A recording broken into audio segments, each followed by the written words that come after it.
1 Peter 1, 3 through 9, and it says, "Praise be to the God and the Father of our Lord Jesus Christ. In his great mercy he has given us new birth into a living hope through the resurrection of Jesus Christ from the dead, and into an inheritance that can never perish, spoil, or fade.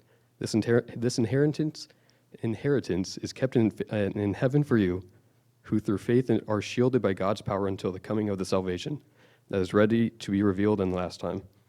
In all this you greatly rejoice, though now for a little while you may have had to suffer grief in all kinds of trials. These have come so that the proven genuineness of your faith, of greater worth than gold, which perishes even though refined by fire, may result in praise, glory, and honor when Jesus Christ is revealed. Though you have not seen him, you love him, and even though you do not see him now, you believe in him and are filled with an inexpressible and glorious joy. For you are receiving the end result of your faith, the salvation of your souls."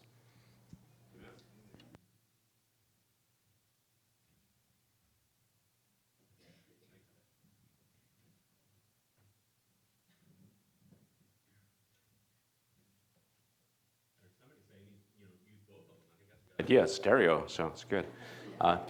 Kids who'd like to go to kids' church are welcome to go at this particular time. It's going to be just downstairs, not in the youth center today. Okay. All right.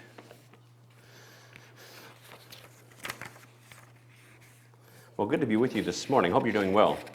Hope you're doing well. I'll take that as a yes. So.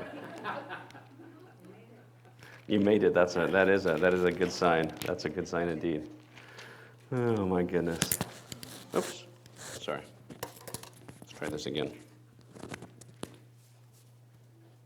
Okay, there we go. I wanted to start off with a little bit from 1 Peter, just as Alex read for us. And Alex, thank you again for reading. I appreciate that. At the end of 1 Peter, we also read a couple of verses, or I'm going to read two verses for us. And it comes, and I have questions for it. I ask questions of it and say, what are you talking about here a little bit? And we come to 1 Peter chapter 5, verses 6 and 7. As we come to this, we read these words, and he says, humble yourselves, therefore, under the mighty hand of God, so that at the proper time he may exalt you, casting all your anxieties on him, because he cares for you. Those are pretty strong words there. I mean, that's pretty awesome section. That's stuff that you're going to want to memorize, quite frankly. But you look at this, and you have to ask questions. And it says, humble yourselves, therefore, under the mighty hand of God, so that at the proper time he may exalt you. But what does it mean to humble yourself underneath the mighty hand of God? What does that mean? How do we do that? And there are many people throughout the course of human history, or the history of the church, where people have tried to humble themselves in various ways. And, Martin Luther is well known for sleeping on a bed of nails or sleeping outside to try to deprive himself. Is that what we're trying to do? Is that how we humble ourselves? And I don't think so. I think rather what we have is the humility. And by the way, we're not very good at humility. We're very poor at humility. We buy shirts for ourselves that say, I'm number one, or we may not buy it for ourselves, but we're very happy when somebody else gives it to us. We're not good at humility. We want to have trophies for everything. I once coached a baseball team where we tied 2 games because there was a 5-run limit. And if the ball would pass the catcher, then somebody could get on base or they could walk. And so I think the games ended 5-5 because there was a 5-run limit in each inning. And it was 5-5 or 10-10, maybe we went through it twice, and then you ran out of time. And so we tied 2 games and we lost the rest of them. And I remember one of the boys, Joseph is familiar with that team, yeah. And I remember one of the boys came up to me after the season and he says, so when do we get our trophies? I said, dude, that's just not how it works. That's the wrong generation here, buddy. So we don't do that. But we like to be exalted. We don't like to be humbled. And what we have here is Peter is writing in 1 Peter. He says, humble yourself under the mighty hand of God. Humble yourselves. So again, as I ask the questions of the text, how do I humble myself? How do I do it? Do I sleep in the snow like Martin Luther? Or do I sleep on a bed of nails? Or how do I make this work? But I think the answer is right there within our text.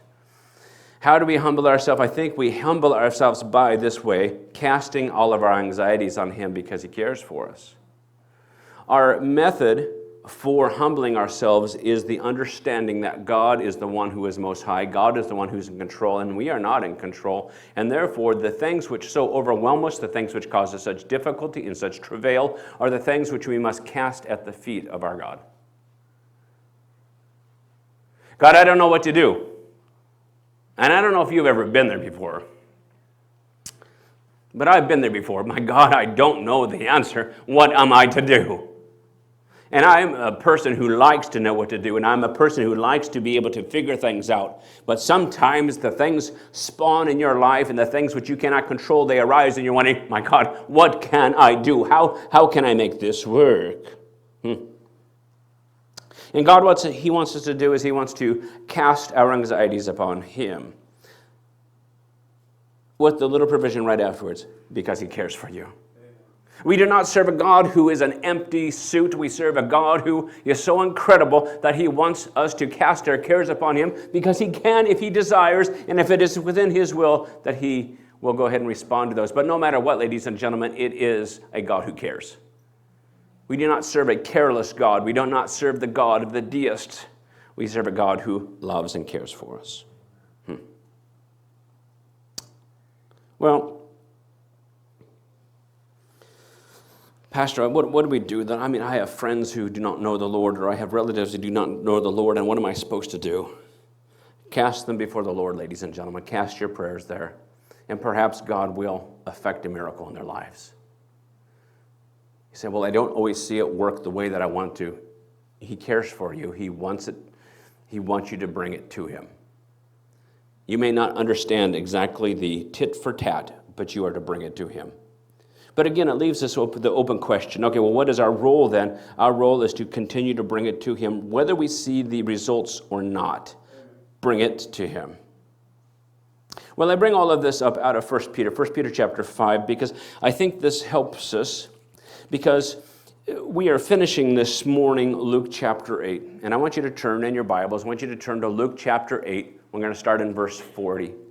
And what we have here is we have two distinct stories, yet they are intertwined.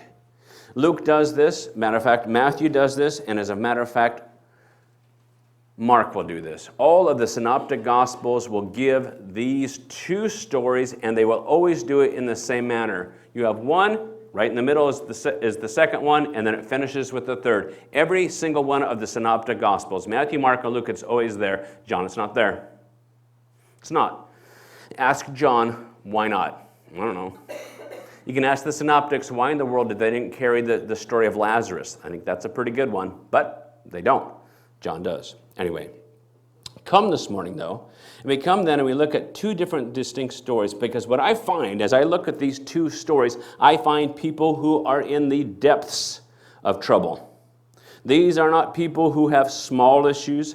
These are not people who say, pray that my hangnail would go away. These are not people who are saying, oh, please pray for some minor type of thing, that my permit might be approved, to build my house, okay, or whatever the case may be. And by the way, you can pray for that. That's fine. But what I have here is I have life and death situations. And we have two different groups which will be addressed. So we come to Luke. Luke chapter 8, and we pick it up in the 40th verse. Once again, it will start with one story. It will be interrupted, if you will, and it will finish. All of the synoptic gospels record it this way. They all do.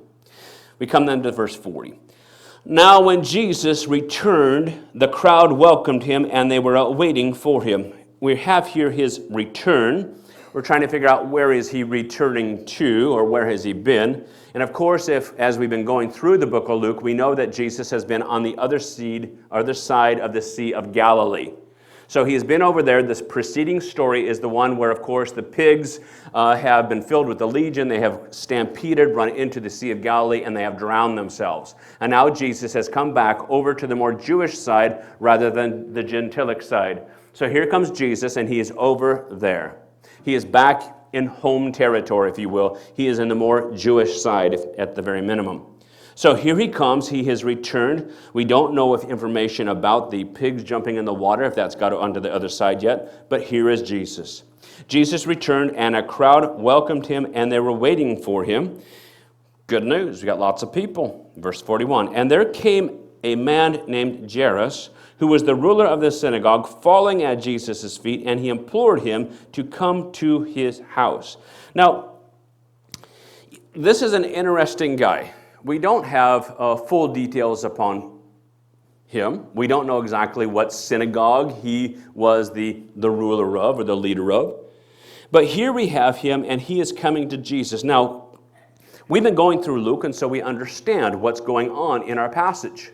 We understand that Jesus, up in the Galilee, that is up in the northern area, this is not Jerusalem area, but this is up in the northern area, and Jesus has been preaching, and Jesus is not always well accepted. As a matter of fact, there are people who very much are turning against Jesus Christ. They have a problem with him. And we have this man named Jairus, and he is the leader of his synagogue, and he's coming to Jesus, and he is bowing down before Jesus. He's falling at the feet of Jesus. He is imploring, very strong words, falling and imploring, and he's coming to Jesus. He says, oh, please, please, please help me. Think about this for a moment, because this is a guy who obviously has a social status. He has a social status. He is the leader of a synagogue, so people respect him. He is a man who understands peer pressure because he knows many of his peers are against Jesus at this particular time. Yes, the crowd likes him, but there are many people who don't like Jesus, especially in leadership. And here he comes, and he is begging at the feet of Jesus, who some of his peers believe is a false teacher. He's breaking the social norms, if you will, of the leadership around him. Who in the world does this guy think he is to go ahead and talk to that Jesus?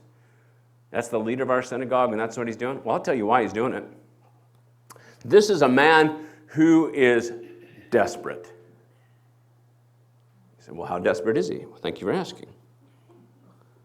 And he had an only daughter, look at that there, only daughter. There's only one. He had an only daughter about 12 years of age, and she was dying.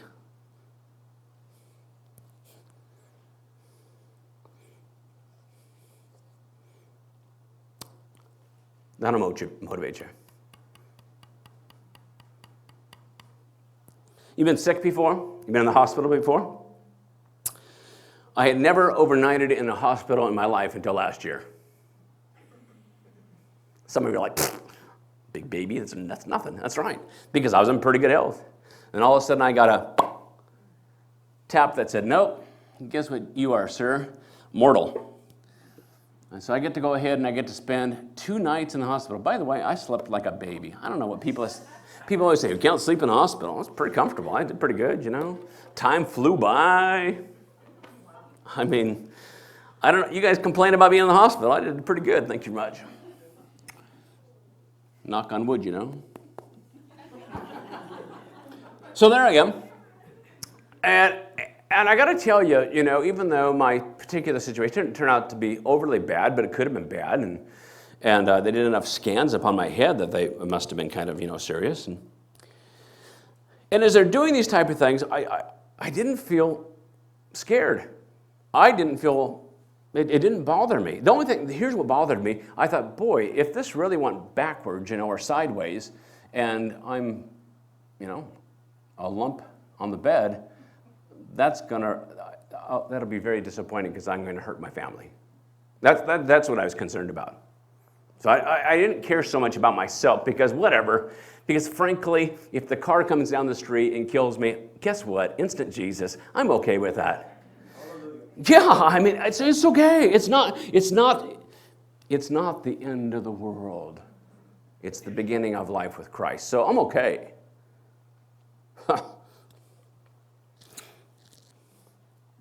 Try to keep myself together. You get one of your kids that's sick. And it's a different world.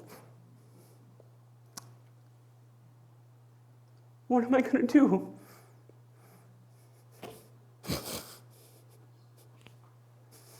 What are you going to do? The one that is your joy, the one that is your hope, the one that you love.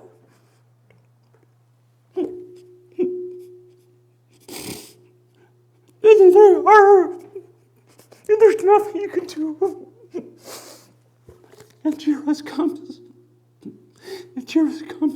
And he doesn't care about the social concern about his leader friends. He comes to the feet of Jesus and he says, oh, please, I implore you, help my daughter, for she is dying.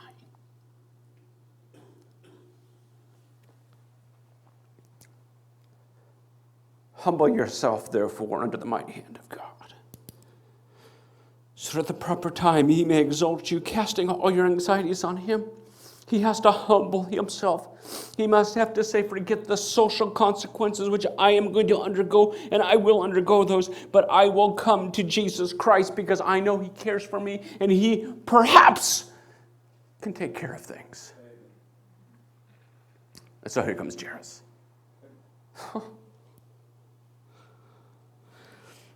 Well, our passage shows humility. He comes to the God-man and he's asking. He gets the opportunity because Jesus is literally, physically before him to cast his desires before his feet. And we look at this and we say, okay, Luke, give us that resolution.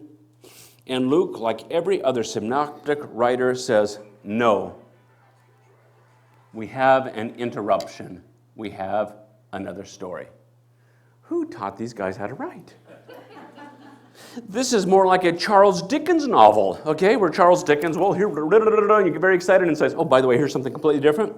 But that's what we have here. And we come then to Luke, in Luke chapter 42b, okay? She's dying as Jesus went. So Jesus is on the way. He's going to go ahead and see what's going on. The people pressed around him. Now Jesus has a lot of people. There are lots of people around Jesus.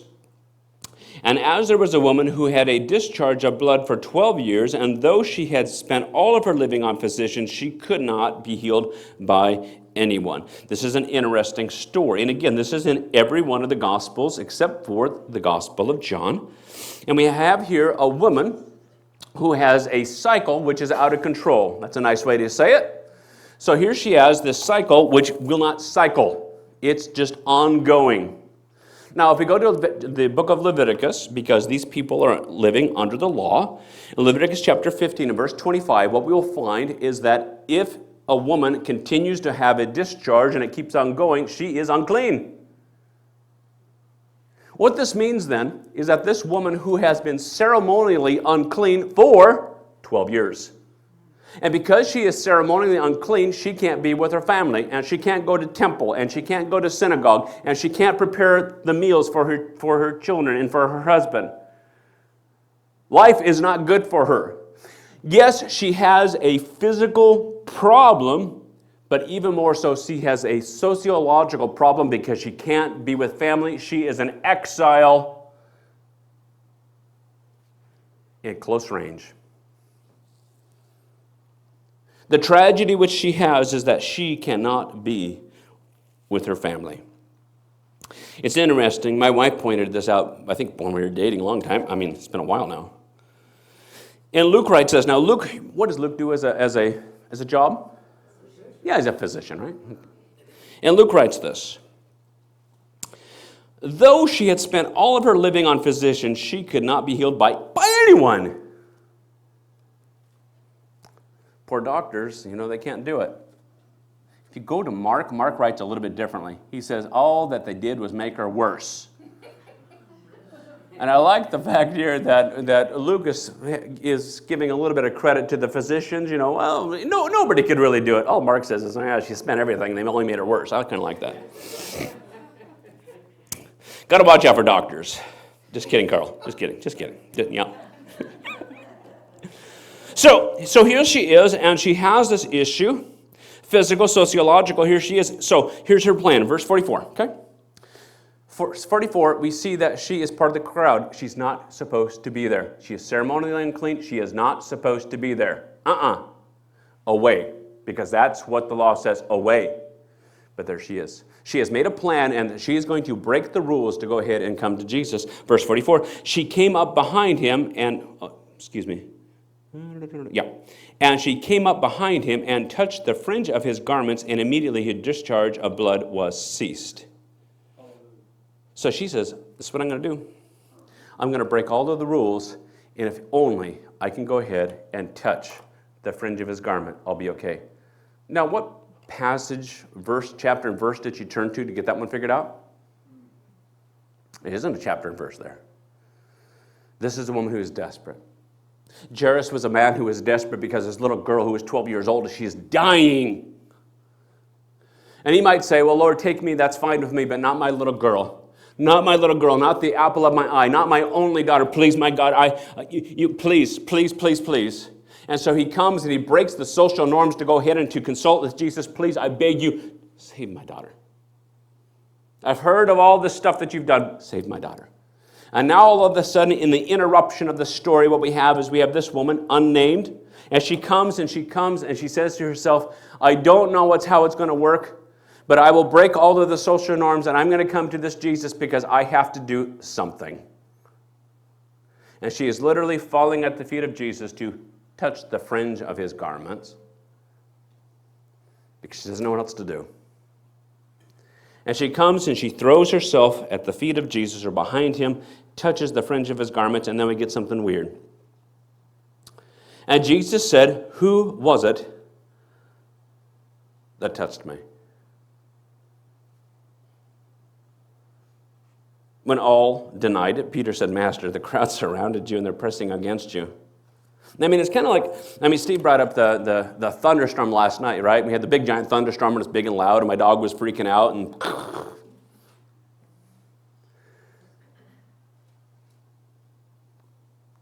the crowd was also hustling and bustling and big giant crowd. Could you imagine all of a sudden? It goes from very loud to all of a sudden, what in the world's going on? Peter's like, are you kidding me? There's all kinds of people here. Jesus, you got to be kidding me. But Jesus says, someone touched me, and I perceive that power has gone out from me. That's a pretty interesting one, by the way. How does the God-man understand that the power has gone out of him? But he does. He does. By the way, I ask this question. If he can perceive the power that had gone out of him, is he ignorant of the person who touched him? I don't think so. I don't think he's asking a question here because he is speaking in ignorance. He understands that power has gone out of him, and I think he knows exactly who touched him as well. I think he's asking a question because it's forcing an answer. Just as when we have the sin of mankind, where we have Adam and Eve, and when they're biting of the fruit of the tree of the knowledge of good and evil, and God would say, hello, where are you at? Why are you hiding from me? It's to elicit a response. Well, Jesus, he says, hey, who touched me? And the crowd's like, Peter's like, you got to be kidding me. Who touched me? We have then the woman coming.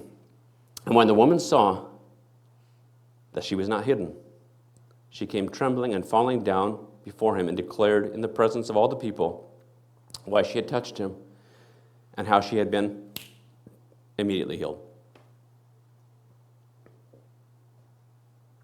And Jesus said to her, daughter, your faith, not a blind faith, not a generic faith, but a directed faith, has made you well. That very thing which has separated you from society, from your family, from worshiping God as you want to, that now has been taken care of. Go in peace, go in shalom, go in wholeness. Physically, spiritually, emotionally, relationally, go in peace. Wow. I think it's amazing, right? It's pretty good. So as you're going through this passage and you're going the first part, you got Jairus' daughter and Jesus is on the way, and then there's an interruption, if you will. It's not an interruption, but you understand what I'm saying. And we have this interruption story, and we see this woman, boom, she's taken care of. Two different people who are desperate. So now we're like, now he's going to go back to Jairus, and we're going to be told that everything's great.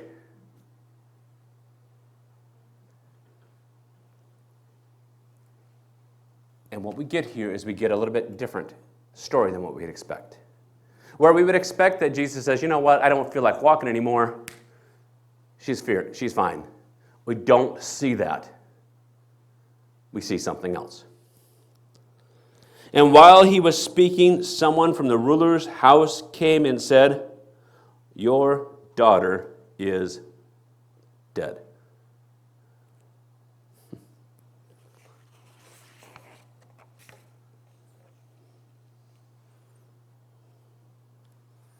What are the thoughts of Jairus at this time? I waited too long. I heard about this Jesus many times, but I waited too long, and because I waited too long, my daughter, my only daughter, my 12-year-old daughter, she's dead.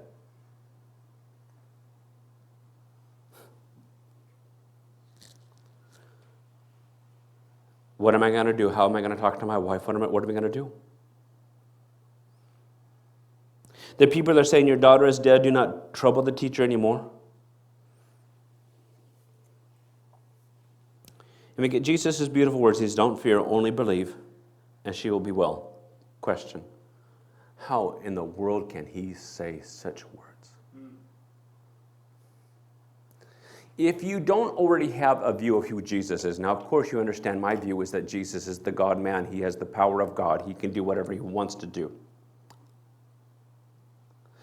But if you only have Jesus as this teacher of morals, if you only have Jesus as this paradigm of virtue, if you only have Jesus as this delusional type of person, whatever your view is, a non-biblical view, Jesus is, "Do not fear, only believe, and she will be well." If Jesus cannot make her well, Jesus is a cruel, vicious, terrible individual. Is he not? You go to the funeral of somebody who's lost their child and say, "Oh, she'll be fine." You better watch your mouth, quite frankly. Because unless you can raise that child from the dead, you are misspeaking. You're claiming an authority. You are giving a false hope to somebody who is in desperate straits, and you said something like that. Don't you dare do that. And Jesus says, "Only believe, and she'll be well." That is a strong, strong statement.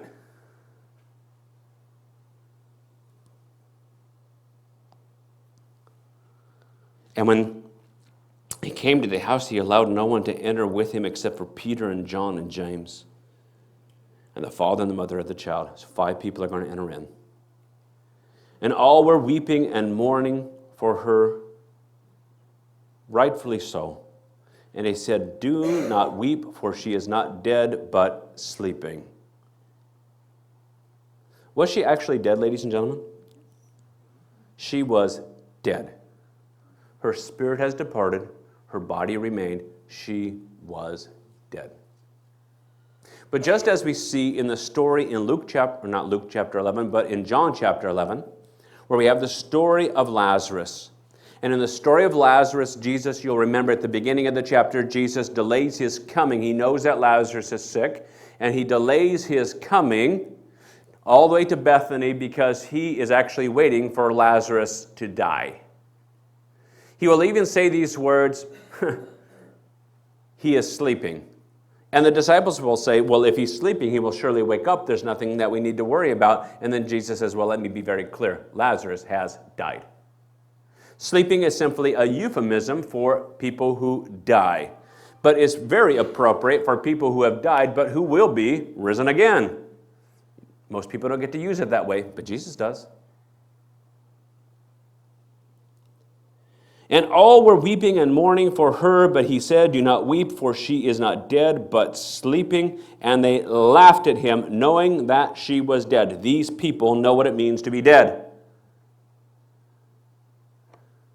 We live in a 21st century America where we don't deal with death very much. Somebody dies and we have another group pick them up and they prepare the body and then we put them in a box or we have them cremated or whatever, but we may never see them ever again because that's just how things are done. But back in the day, ladies and gentlemen, in the 1st century, and if you go back even to the 19th century America, when a person died, the family took the body, and the family prepared the body, and the family went ahead and did this. The bodies were taken sometimes upon carts, and they were wheeled to the graveyard because people understood that death happens. But we have sanitized things so much now that people don't recognize death so much. These people understand dead. And they want to mock Jesus for saying, oh yeah, you don't know what you're talking about. She's dead. But taking her by the hand, he said, child, arise. I like the brevity of it. Child, arise. That's it. John 11, Lazarus, come forth. And her spirit, which obviously had departed, returned, and she got up at once. And he directed that something should be given her to eat. First potluck. Pie social, I don't know what it is, you know. He directed that something should be given to her to eat.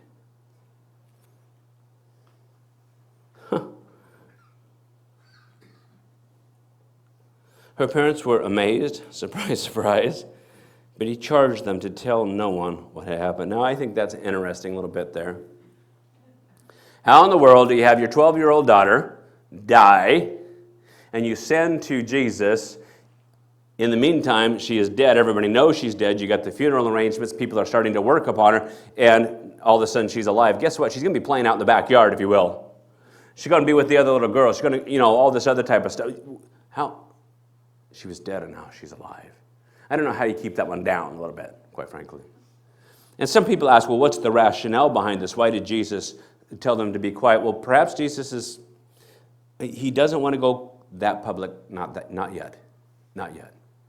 Because let me tell you, if you can go ahead and you can have one child raised, you're going to have everybody and their dog coming to go ahead and talk to you. Raise my child too. Raise my child too. Raise my child too. I was watching The Chosen Season 4, parts of it. I've got kind of a mixed review on it. Parts of it I think are pretty good, and parts of it I think they've lost their way a little bit. I think they've struggled a little bit, but that's okay. But one of the things which I think is interesting is they make at least one of the disciples have a physical defect. He has problems with his back. Okay, think of it that way. And it's interesting because because Jesus is healing people all over the place, but he never heals this guy. And there's the question, why don't you heal that one? Now, we don't know if the disciples had any such infirmities or not, but you could ask the question generally, Jesus, why in the world did you decide to heal this one and not that one? My guess is Jesus could have found other dead little girls. Fair enough? Jesus could have found other lepers. Jesus didn't necessarily heal everybody that was there. But he did do this one. And I think if he healed every person that was around him, perhaps the crowds would be so big that he would not be able to do what he needed to do. In this case, he does. Humble yourself. Humble yourself, we are told. Humble yourself under the mighty hand of God. And he will lift you up at the proper time, casting all your anxieties upon him because he cares for you. I know that our God cares for you. I know our Jesus cares for you. And I know that you have problems and difficulty as I have problems and difficulties. And I know that the answer is that we are to humble ourselves before our God. And how do we humble ourselves before our God? Is that we bring it to him in prayer and say, oh my God, I cast it before you. Please help. Please help. I don't always know the answer. I can't solve the issue. Bring it to Jesus. Bring it to him. Yeah, but I want to work it out. You're probably... Let's put it this way. I think that Jesus will do a better job than you. Bring it to him. I look at Luke chapter 8 as we finish that up this morning. And Luke chapter 8, as we have gone through this chapter,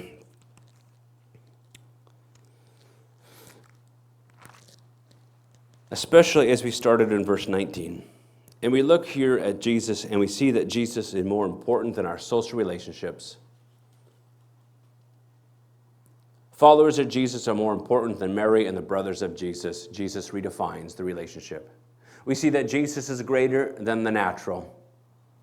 for Jesus can calm the storms. We see that Jesus is greater than the supernatural, for he can drive out the demons and have the pigs jump into the water. We see that Jesus is greater than the physical infirmities which we have.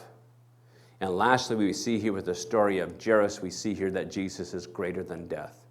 He is worthy of you casting your cares upon him because he cares for you and he is the best option you may have.